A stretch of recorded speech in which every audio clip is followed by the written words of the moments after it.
Mas piniling pumunta ni Vice President Sara Duterte sa Hingoog, Misamis Oriental para mamahagi ng gift packs sa higit 3,000 residente bilang bahagi ng 89th anniversary ng Office of the Vice President kaysa dumalo sa pagdinig ng Kamara patungkol sa paggasta ng OVP sa confidential funds. Narito ang balita ni Jason Rubrico.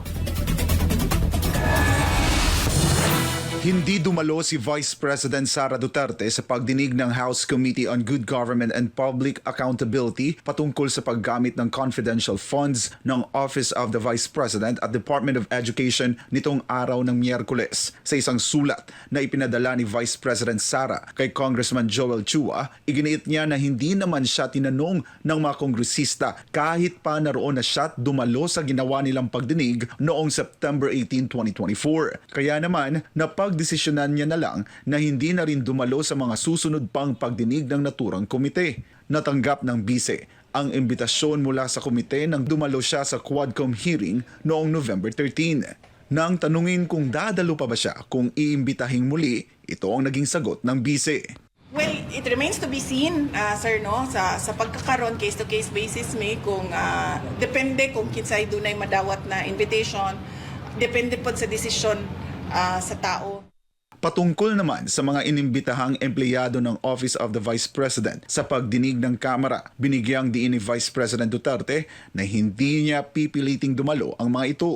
Ako aging perming ginasulti sa ilaha, kinahanglan magdesisyon mo, kinahanglan pahibalun mi sa inyong desisyon para kibalun mi kung unsa ang amo ang matabang para sa inyong Naaawa na nga raw siya sa kanyang mga empleyado na idinadamay ng mga kongresista sa nasabing pagdinig. Aniya, ito ang pinakamalaking hamon na kanyang kinakaharap kung saan palagi aniyang iniisip kung papaano siya makatutulong sa kanila. Ang ako ang mga kauban sa Office of the Vice President kay kung makita ninyo, luwigid kayo sila sa pag-persecute sa ako, sa pagbukod sa ako, sa pagdaot sa ako ang pangalan, naapil ang ilahang trabaho, naapil ang ilahang pangalan. Maluoy ko. Kaugnay naman kay Mary Grace Piatos na isa umano sa mga pumirma sa acknowledgement receipt na isinumite ng OVP sa Commission on Audit kaugnay ng ginastos nito sa confidential funds, sinabi ni VP Sara na hindi niya personal na nakita ang nasabing receipt. Ang naturang pangalan ay bigla na lang lumutang sa pagdinig ng nasabing komite. No comment din ang bise sa pag-aalok ng ilang mga leader ng Kamara ng 1 milyong pisong reward sa makapagbibigay ng impormasyon para mahanap si Mary Grace Piatos.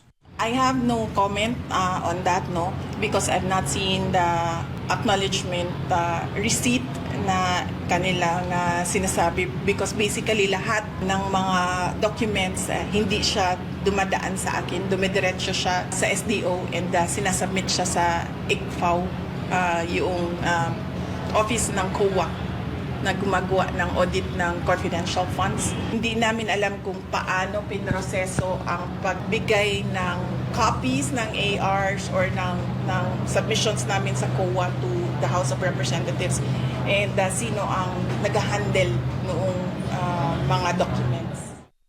Nasa Gingoog, Misamis Oriental si Vice President Sara nitong Miyerkules kung saan pinangunahan niya ang pamamahagi ng gift packs sa mahigit 3,000 benepisyaryo sa OVP Thanksgiving activity ng Caragas Satellite Office. Personal ring itinurn over ng bise ang Magnegosyo Daday Livelihood Grant na nagkakahalaga ng 150,000 pesos sa isang kooperatiba ng magsasaka. Bahagi ang nasabing aktibidad ng 89th founding anniversary ng tanggapan ng Vice Presidente. Para sa Diyos at sa Pilipinas kong mahal, ako si Jason Rubrico, SMNI News.